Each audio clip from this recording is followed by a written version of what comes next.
Check, check, check. Nice, we're here. We're there.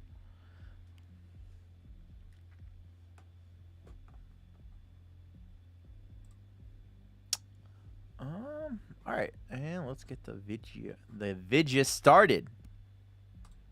Do you miss old school MMORPG design? Hey, back in the days where cooperating with other players was necessary to progression and the entire game was impossible to solo?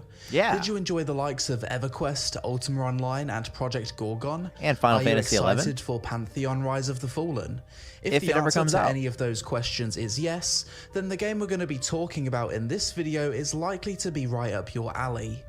Embers Adrift. This brand new MMORPG offers a modern take on old school MMO design, with good graphics, a meaningful crafting system in which you cannot master everything, strategic tab targeting combat, and an immersive world in which navigation is part of the gameplay due to there being no traditional MMO map that shows you where you are at all times. Embers Adrift started its development back in 2014 as Saga of Leucemia, later rebranding to Embers Adrift in 2021. From the outset, this game was designed to be a highly social group-based PvE MMO with no microtransactions. I love old that. Old school game, old school business model with a box cost plus subscription fee. Next, let's jump into my first impressions. During the recording of this video, I was really sick though, so no facecam or live reaction. But first, sponsor. March of Empires is a free-to-play medieval MMO strategy game and empire builder available cross-platform on Steam and mobile devices, where legendary nations unite to clash in territorial conquest. Starting out, you'll choose the leader of your faction, king, sultan, Tsar, or the brand new Japanese shogun faction added recently in the biggest update of the year. The Shogun faction come with their own unique Japanese aesthetic for all units, buildings, castles and armor, as well as passive strengths that give them an advantage over other factions in certain styles of gameplay. Once you've chosen your leader, you'll need to place buildings, manage resources, recruit troops for your army, and strategically deal with everything related to running an empire, from being invaded by enemies, joining an alliance, crafting legendary gear for your champion, and upgrading your castle's defenses. After playing March of Empires for a bit, the thing I liked most about the game was its charming art style, as well as the battle replay view that shows exactly what went well or wrong with your battle strategy. Additionally, I think it's cool that you can later unlock historical figures such as Genghis Khan, the Lionheart, and Joan of Arc as your champions. Click the link in the description below to play March of Empires now and get 5,000 gold for free to help you begin your epic conquest of the realm. Download now. Starting out, open the game and you're hit with this charming old school soundtrack that instantly gave me vibes of being an adventurer exploring a vast mysterious world. Create character, and visually I thought the character models looked quite realistic. Standard choices of male and female, no crazy race options to choose from as this is a low fantasy MMO. You can customize your hair by combining multiple styles on the top, back and sides. facial hair, body paint, complexion, and most interesting of all, you're actually able to make your character truly fat in this game. Hell Not yeah, just brother. slightly chubby, but a real chonker. Not many MMOs actually give you this option, and you're also able to adjust the muscle tone too, so I found this to be the most amusing part of character creation. But if you had a fat muscle tone guy, I want a power lifter. Support or tank. Choosing the DPS role reduces your threat generation, whilst choosing tank does the opposite. Preview our character in different gear once again. Looks very realistic. Sick. Choose a name and it's called the game. Embers Adrift, apparently, and it's like, I don't know, I guess it's like kind of based on like the old school MMO design. I don't know, the video just came out today, so it looks kind of sick so far. They even have for the more plumpy type, they even have the big belly heroes. Yeah. He's what is it? Which one is this? Is it Lazy Peon who did this video? I think it's his voice. Yeah, it's Lazy Peon. Yeah, I actually like a lot of his content. He was like the first person who kind of shat on Final Fantasy 14, like first big person, and like kind of set the tone, because no one else was, like everyone else was just kind of like shilling for it. We enter the world of New Haven, and unlike 90% of MMOs, I'm not immediately greeted by a giant exclamation mark or arrow the size of my screen telling me where to go. I actually like that. I read the prompts, got familiar with movement, and was amused by the scuffed jumping sound effects. Okay, I'm not gonna lie, that Then I opened my map, and to my surprise, it didn't display my character's live location. Does this mean I'm actually going to need to pay attention to my surroundings and use points of interest to navigate? I continued down the road and spoke to an NPC called Dante. He didn't have any marker above his head indicating that he had a quest for me, and as you'll see throughout this video, none of the NPCs do. You actually need to talk to them and go through their multiple choice dialogue options like an old school RPG to see what they can offer you. Dante taught me that resting by the campfires known as Ember Rings is how I should recover my health and energy. Let's start weeding out the fucking ultra casuals. Spoke to Rhonda, I'm over learned them. some basic combat controls, spoke to another NPC which taught me about the 3 gathering professions, forestry, shit, in EQ, there were no maps. You had to use command called /log, which would show you actually your coordinates of the character lock. Then you run around spam. That's definitely more hardcore. The thing about Final Fantasy 11 is they didn't give you the maps. You had to buy everything, or you had to like earn them through like quests, which was kind of a bitch if you were in an area and you didn't really like know where you were going. And the only way you could get that map was like through a quest. And by that point, you probably already learned the area visually. So it was more like a novelty thing. And like money was like super hard to come by in 11. So half the time you didn't even need the maps. You got them just later just to like do certain quests and shit like that. Or like to lock in on certain quests. Hunting and prospecting. I chose to be a prospector, and at that point it was nighttime. Nighttime in Embers Adrift is extremely dark. So dark that without a torch it's kinda hard to see what's ahead of you. I ran into another NPC, this time after quite a bit of dialogue. He had a quest for me, although once again, no quest markers or anything holding my hand. I actually had to read the quest to see what he wanted me to do. The game then gave me a quick tutorial on how to distinguish mob difficulty, as mobs don't display levels next to their portrait, at which point I whipped out my torch and ran off into the wilderness grinding on mobs to level up, as well as searching out copper veins to level up my mining skill. Personally, I'm someone that enjoys mob grinding in MMOs. Yeah. I like having the opportunity. Here's the thing. It's not like... I don't like hand-holding, right? I don't like it either, per se. But, like, even if they did kind of do some hand-holding, there's, like, good ways to do it. And the same thing, like, he says he personally likes grinding mobs. I'm not 100% sure it's the grinding of the mobs that in itself is fun. But it's, like, you have to have that combination of grinding mobs plus like interaction with other players. So you need to be grinding with like an incentive of other players to group up with you to grind. Otherwise, I feel like If it's just like solo grind, then you're just playing a solo grindy game, which is like, I mean, if people prefer that, that's like fine. But I noticed like in Final Fantasy 11, it was like very much like leveling up was super hard, and like it wasn't easy. It took a long time to level. Like you had to grind mobs, but you had to like grind mobs in a party full of like anywhere from most of the time you had to have a full 6-person party. You could do it with 5 sometimes depending on your builds, but like it took like coordination and like talking and action, and so it never really felt like there's that player player driven content. So it's like each interaction with a human being can sometimes go different ways, right? So you're never actually bored. Like it's still like a new experience almost every time. Yeah, new MMOs kill the social aspect. Yeah, 14 is like, I don't care what anybody says. They're like, oh, well, you can like RP and like, yeah, I don't want to sit. I'm sorry, I don't want to sit there with the rest of the nerds who are like doing furry RPs in fucking Limsa Lominsa and like just emoting sexual like shit in front of each other in front of like the middle of the town. Like, shit's lame. Shit's real lame. I'm sorry, that's not like my idea of like socializing in an MMO. In EQ, you had to group up with other people to level unless you were a complete solo class. Yeah, so the thing is, we talked about this before, but like Final Fantasy 11, before World of Warcraft, they took people from EverQuest and used them to help make Final Fantasy 11. Final Fantasy 11 was the exact same way. Everything you had to do in a party, except for like 1 or 2 classes. I can only think of one specifically at the moment, but I'm pretty sure there was 2. But yeah, like, and if you wanted to play that solo class, I think even still, so you could argue this is good or bad. But like, even to get to that solo class, it was like a job. It was like a class that you had to unlock.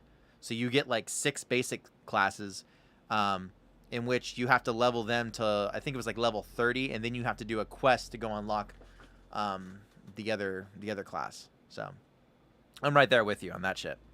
I guess if people wanted to play, I don't know. I just feel like we're getting to the point, and I think I see the business model, but we're getting to the point where like all the MMOs are basically just like solo games with like, if you want a multiplayer, you can multiplayer. But like, and I think the reason for that is like, I could be wrong, but like, unless it's like a major AAA title that's going to make like a shit ton of money, maybe companies are starting to think that like, damn, putting out like single player games that we can't like heavily monetized just isn't in the cards anymore. And so they take these basically like MMOs, right?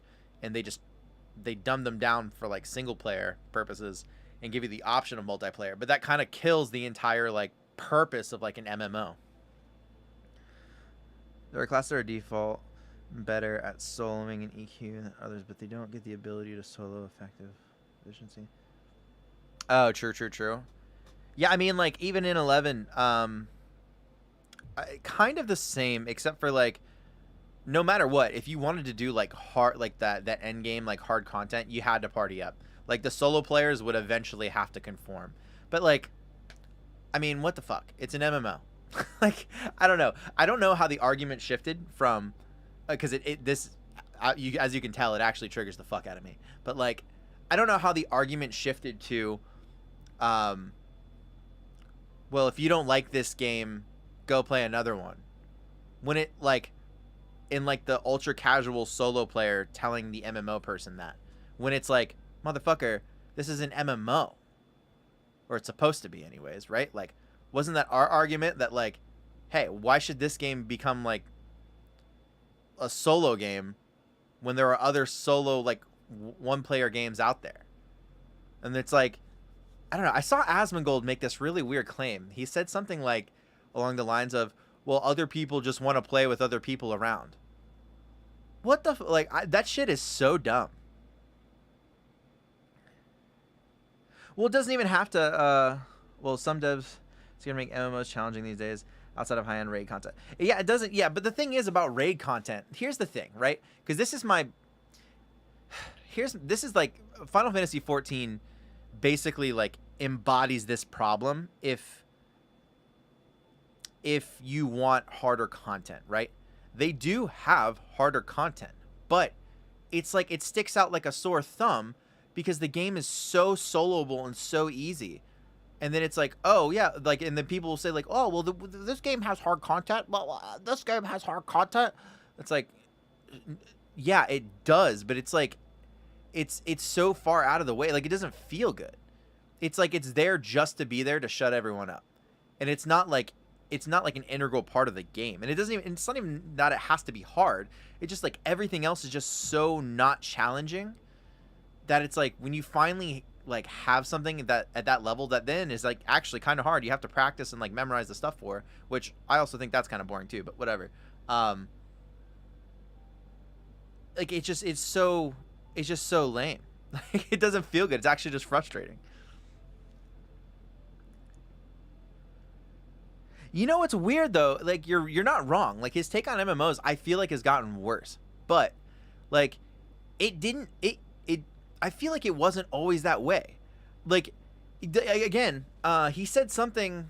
I think it was like that same straight. Like he had this one video where it just made me like slam my head against the wall because it was like he said that and then he said I forgot what game he was talking about. He was like doing a React content to something, and someone said, "Oh well, the game doesn't incentivize you to like play with like other players." I forgot what game he was talking about, but he was like, "Well, I feel like when I played, there was a bunch of people that we played with." It's like, no fucking shit. You got like a whole train of people following you around because you're a big ass content creator, and it's like, I don't know. It is what it is. He can say whatever the fuck he wants, but it's like, I feel like that like becomes the narrative, and then like it's crazy too because like I can say on the 14 level. He hadn't even played the game like a year. He hasn't even gotten past like, I think he just got past the first expansion, and there's like 3 more expansions he has to get through. And he was already invited to like the media tours and like talking to like the lead developers and stuff like that. And it's like, those are the people that are getting access and maybe like influencing like the realm of games going forward. And it's like, but their opinions are just so fucking, and it just kind of sucks because like you start to see this like downhill push. So I don't know, seeing games like this is super sick. Like I would fucking, honest to God, I might download this and just like try it out, and if it's good, I would support it 100%, just for the sole fact of like they're doing something different in 2022. So stop playing WoW, stop being a nerd, and let's play a new game. I'll be real, my laptop's starting to age, so I don't know if I can stream New World. This game looks a little bit easier to stream. Opportunity to turn off my brain, relax, and watch something on my second monitor whilst still feeling like I'm making meaningful progression. That's another fucking thing. I want to watch shit on my second monitor, all right? I want to be able to, like, I loved that shit. I'm sorry. This like fucking memorized dance routine combat gets real annoying. I want to customize my fucking gear.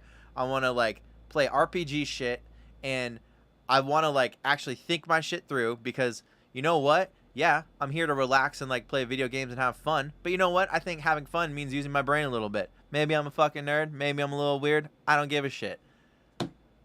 And then also too, when the combat's a little bit slower, you can also watch shit on another screen. I think that's fun. In a game. Embers Adrift allows me to do this.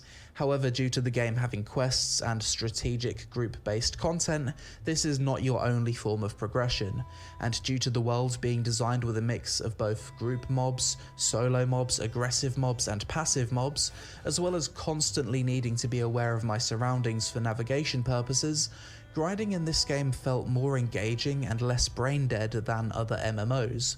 It's mob grinding, but it's more immersive mob grinding, if that makes sense.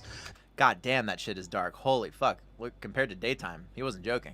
There's a very real possibility of me dying. I can easily get lost, and if I pull the wrong mob, it's gonna chase me across. I'm not gonna lie, it looks a little weird the way he's holding that shit, but my man's is like dual wielding axes.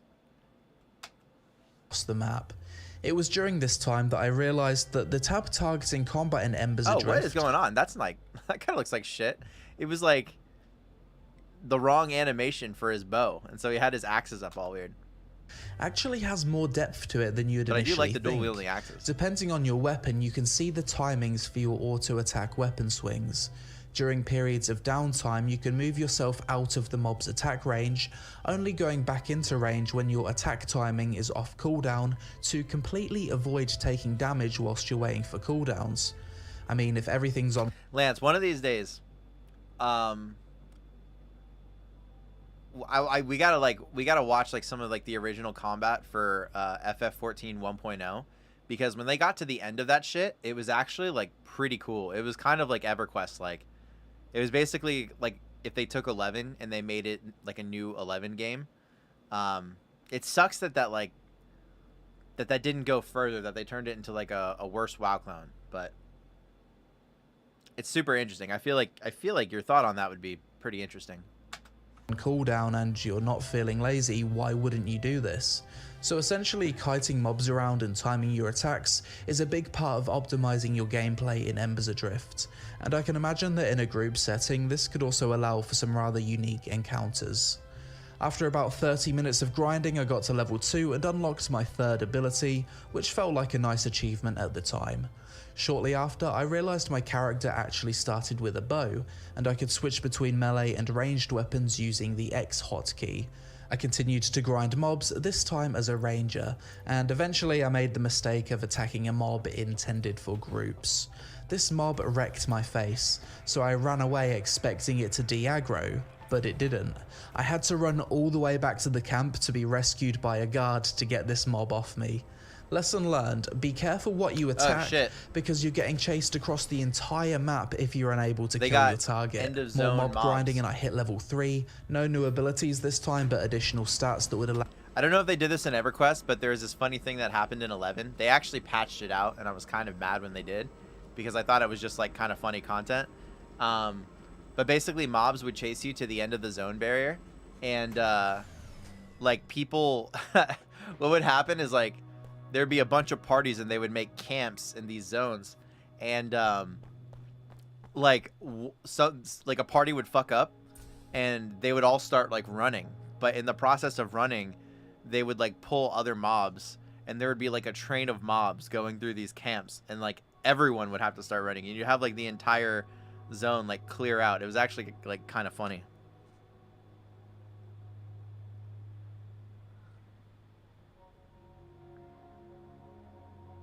Dude, what? That took forever. Did she give you like a blowjob too? Kind of nice of her, to be honest.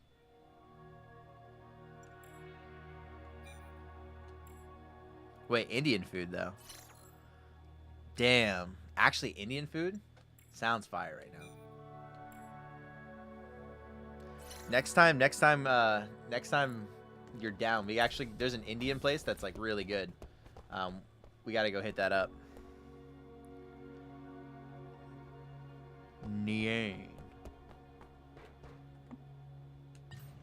Wait, that actually does sound fire though. I'm not gonna lie. Allow me to take on slow. It's kind of weird with this game though so far. So it's like, the running animation doesn't seem so bad. And like the wilderness, like there's a bunch of, I feel like things are a little bit lower res, so like they can fill out the zone a bit more. So it looks a little bit nicer. I feel like some of those battle animations though are a little trash, but I can't tell if it's just because he's at a low level or what's going on there. Dude, best thing in the world, start buying ginger and then like paprika and like all these like in like Indian curry seasonings. Publix has that on they got all that shit on deck.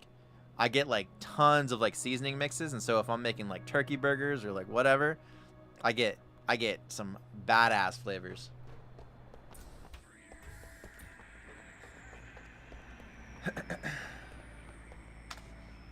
Harder mobs.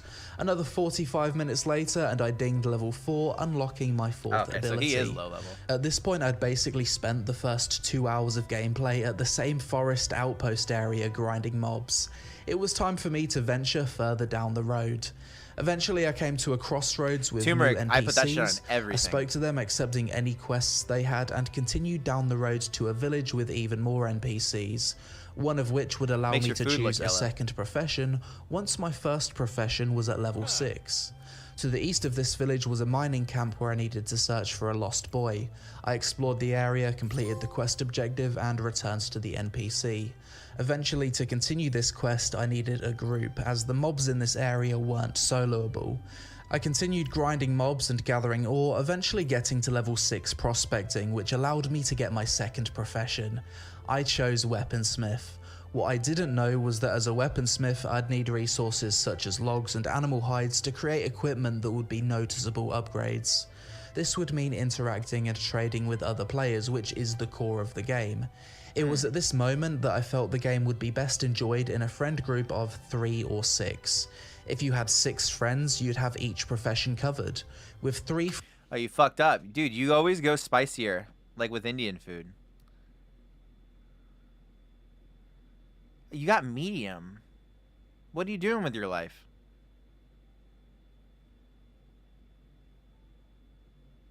Dude, you always go hot.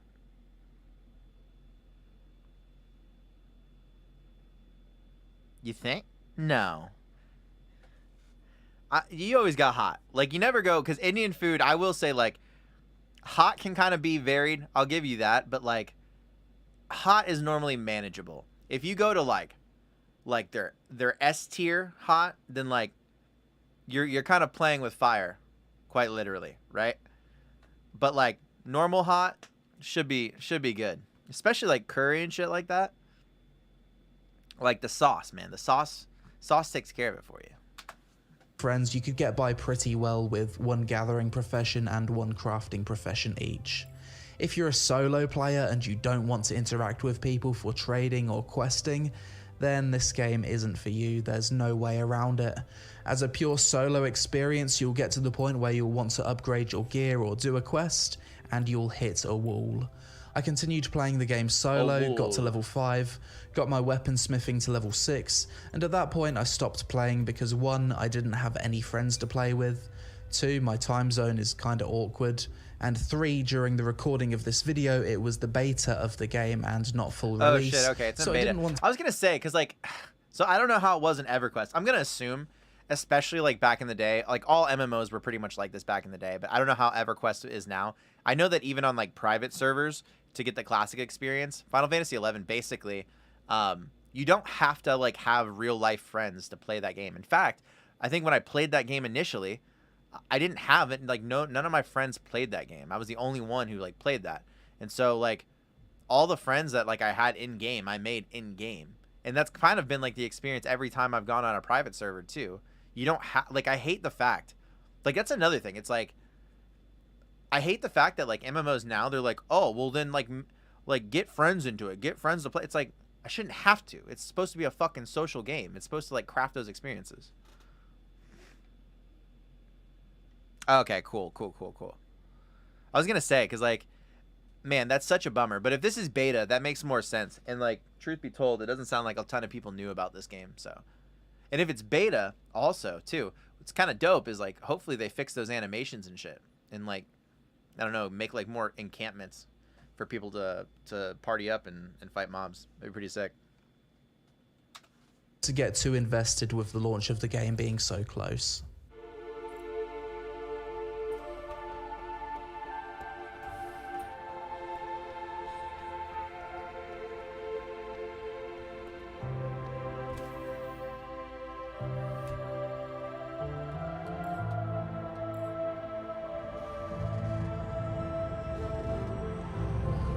Fucking antlers on that guy.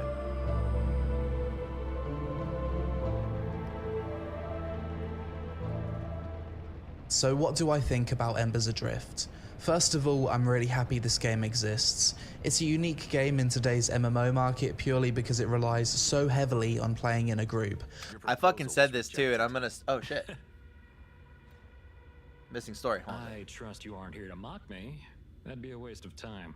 Why did you submit it? Look at this edgy, pixelated anime guy. I can for the consortium. Part of my job, isn't it? You know about the Gatekeeper Project's volatility. Volatility. Its test subjects, have you forgotten how dangerous the portal tests were? What the fuck is that? What are you so worried about, G? I just want those higher-ups to hurry up and act. Wasn't the consortium founded to shut down Lyman? Yet for so long, they haven't made any progress. Is he standing on Why? books or like Are they tapes? all on vacation? Like cassette tapes?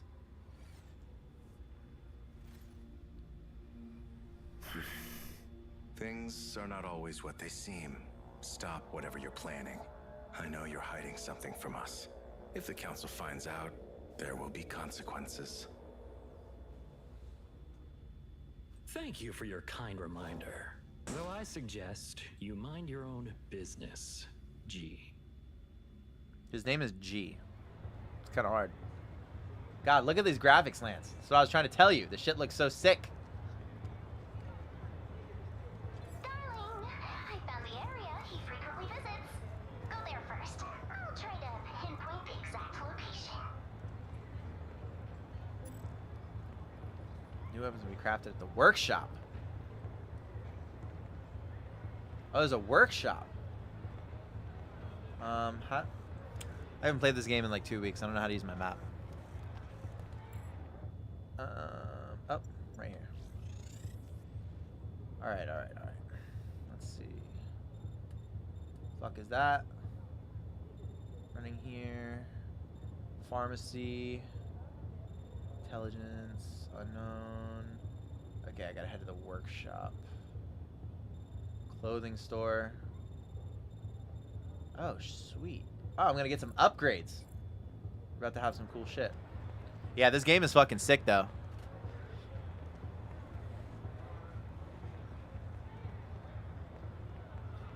Oh, dude, you're getting fucked up. Is it one of those things where, like, the more you eat it, the more hot it actually starts to feel and get? Back in line. Fuck you. Sigh. Hello. Collect.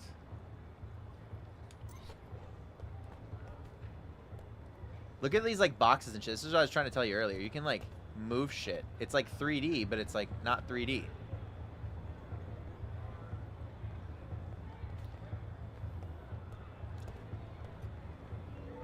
Oh shit.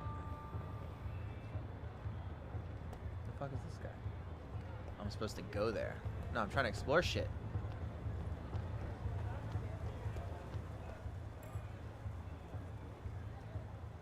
The most beautiful woman in history, equipped most advanced vocals today. She sings even better than her original. Huh. Delicioso, he says. Yeah, then like it's crazy too because it's like pixelated, like you see like where the car is, but it's like it looks like real like reflections. Like the way they do the light. It's fucking sick. Oh wait, can I go past? Nope, can't go past. Oh, these guys with guns.